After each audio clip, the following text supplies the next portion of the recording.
آج ہم ایک بہت ہی دلچسپ سوال پر بات کریں گے۔ ہماری زندگی کی حقیقت کیا ہے؟ کیا یہ وہ حالات ہیں جن سے ہم گزرتے ہیں یا وہ کہانی ہے جو ہم ان حالات کے بارے میں خود کو سناتے ہیں؟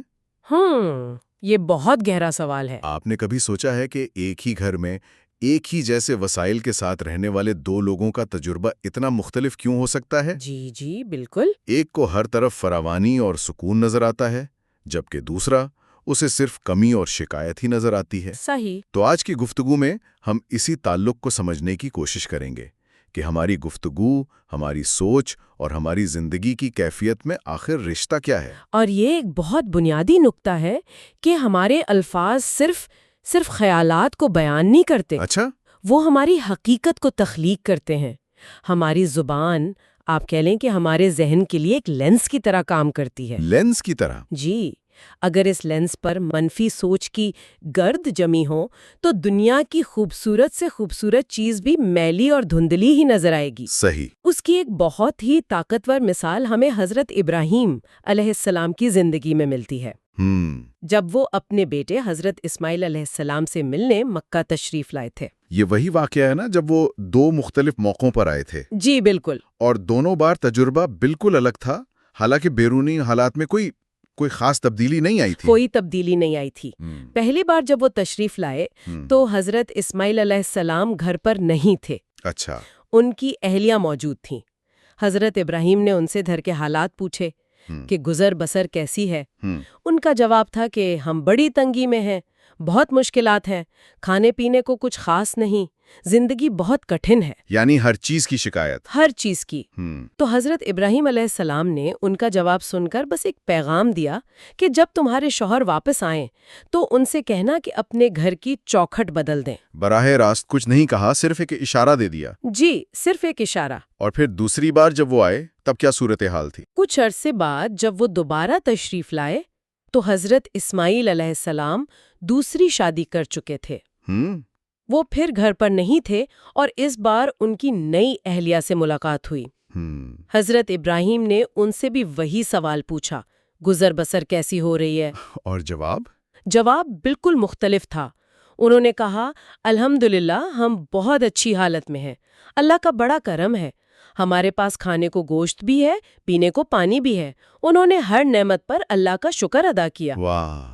اور دلچسپ بات یہ ہے کہ مورخین لکھتے ہیں کہ ان کے معاشی حالات پہلے جیسے ہی تھے، مطلب کوئی بڑی تبدیلی نہیں آئی تھی۔ تو فرق حالات کا تھا ہی نہیں، فرق تو رویے کا تھا۔ بالکل، ایک ہی حقیقت کو دیکھنے کے دو بالکل الگ زاویے۔ پہلے رویے نے نعمت کو زحمت بنا دیا اور دوسرے نے؟ اس نے زحمت میں بھی رحمت تلاش کر لی۔ جی، اور یہ صرف مثبت سوچ کی بات نہیں، یہ اس سے کہیں زیادہ گہری ہے۔ اچھا؟ یہ اس بات کی علامت ہے کہ آپ کا دل اللہ کی عطا پر راضی ہے یا نہیں۔ پہلی اہلیہ کا مسئلہ غربت نہیں تھی، ان کا مسئلہ تھا دل کی غربت۔ دل کی غربت، صحیح۔ دوسری اہلیہ کے پاس بھی اتنا ہی تھا، لیکن ان کا دل شکر سے بھرا ہوا تھا۔ اسی لیے حضرت ابراہیم علیہ السلام نے پیغام دیا کہ اپنے گھر کی چوکھٹ کو قائم رکھو۔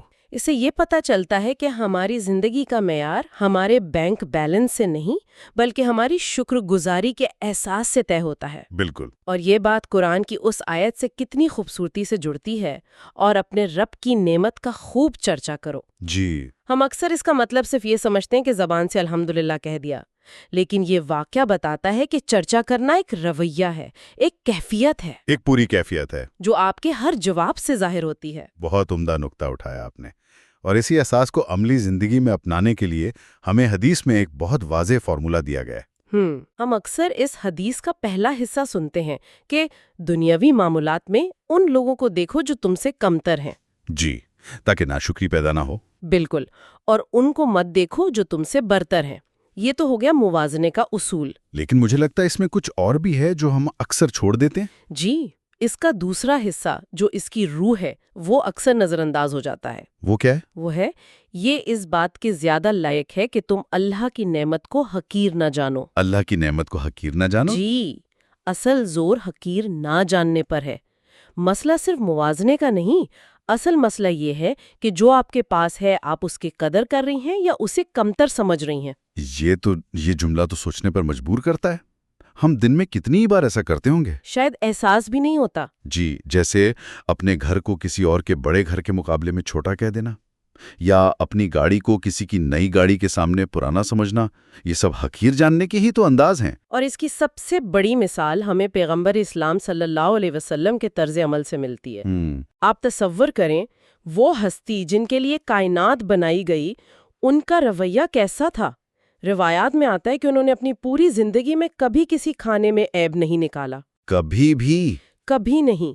نہ یہ کہا کہ نمک کم ہے یا زیادہ، یا یہ چیز مجھے پسند نہیں۔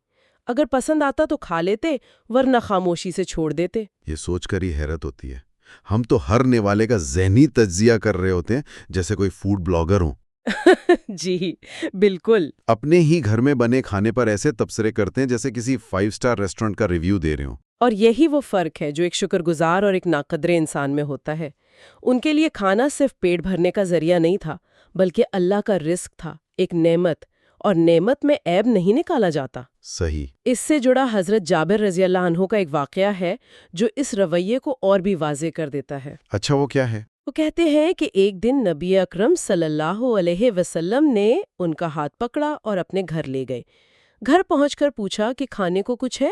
اور اس وقت اللہ کے رسول کے گھر میں، جو اس وقت کی سب سے اہم شخصیت تھے، کیا موجود تھا؟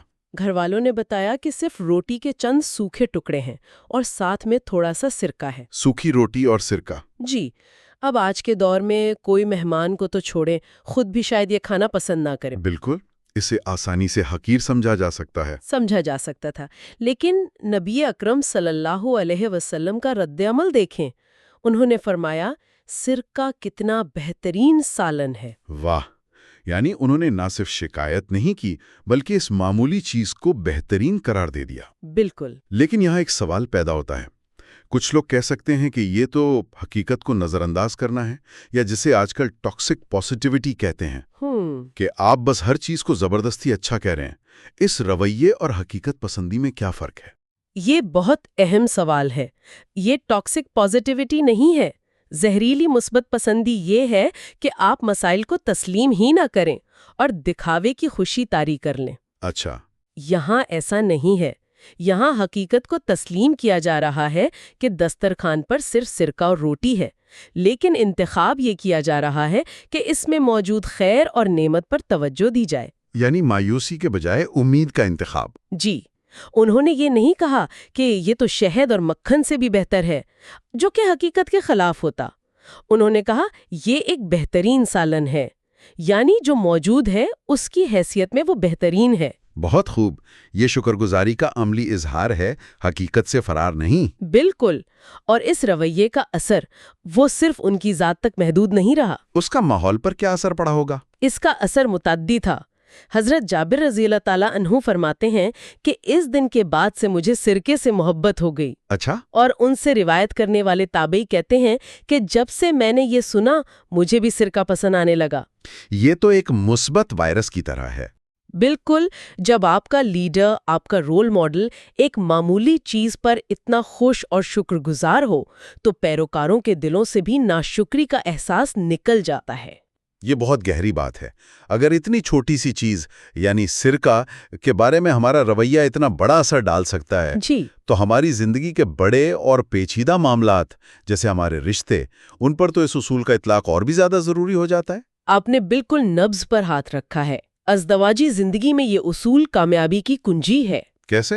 مردوں کے لیے واضح ہدایت ہے کہ اگر تمہیں اپنی بیوی کی کوئی ایک عادت ناپسند ہو تو اس کی دوسری خوبیوں پر غور کرو جو تمہیں پسند ہیں۔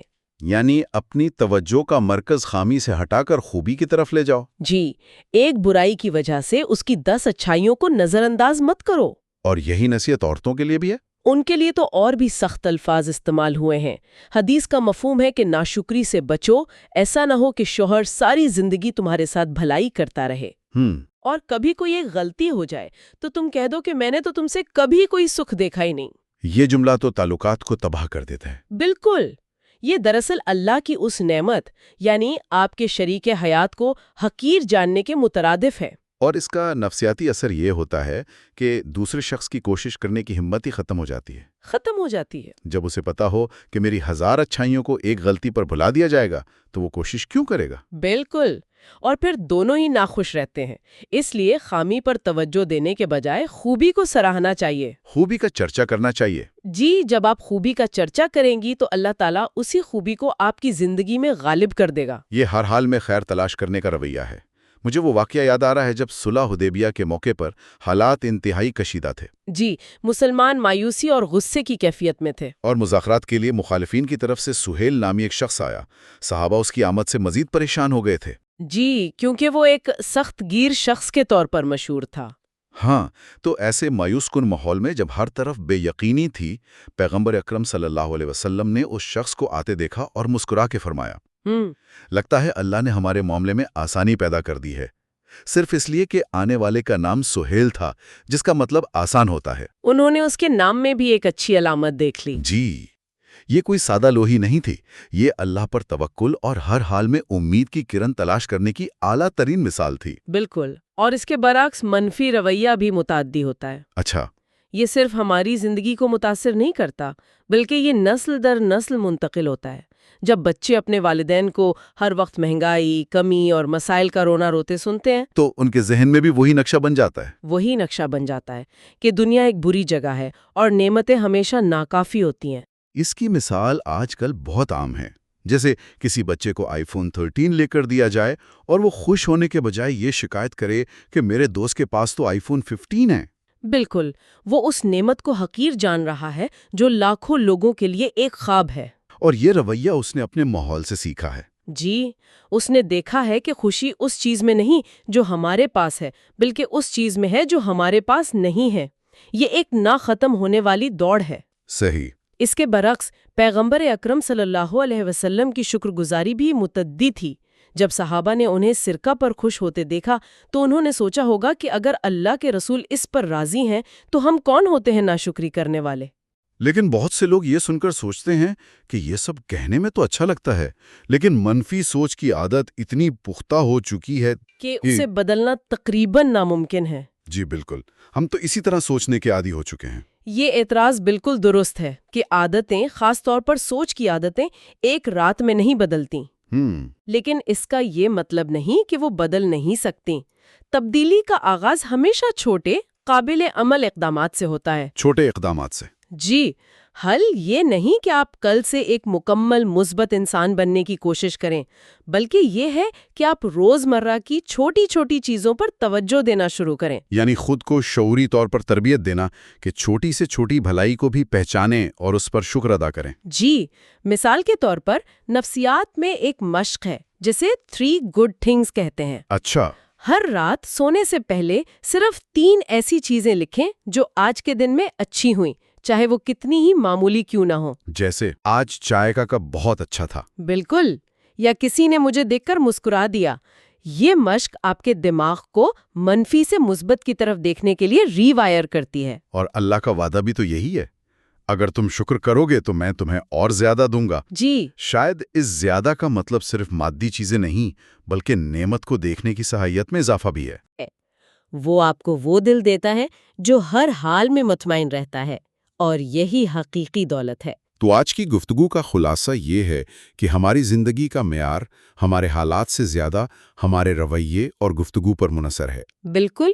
دوسرا یہ کہ اللہ کی چھوٹی سے چھوٹی نعمت کو بھی کبھی حقیر نہیں جاننا چاہیے، کیونکہ یہی ناشکری کی جڑ ہے۔ جی بالکل۔ تیسرا، اپنے رشتوں میں خامیوں پر نہیں، خوبیوں پر توجہ مرکوز کرنی چاہیے۔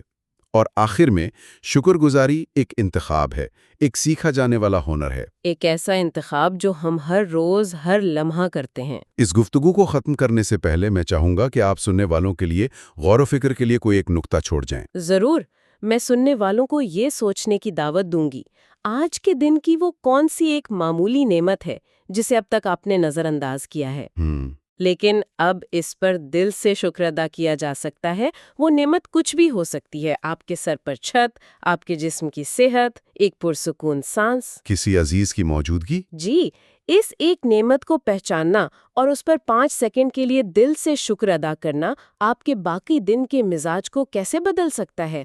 سننے کا بہت شکریہ۔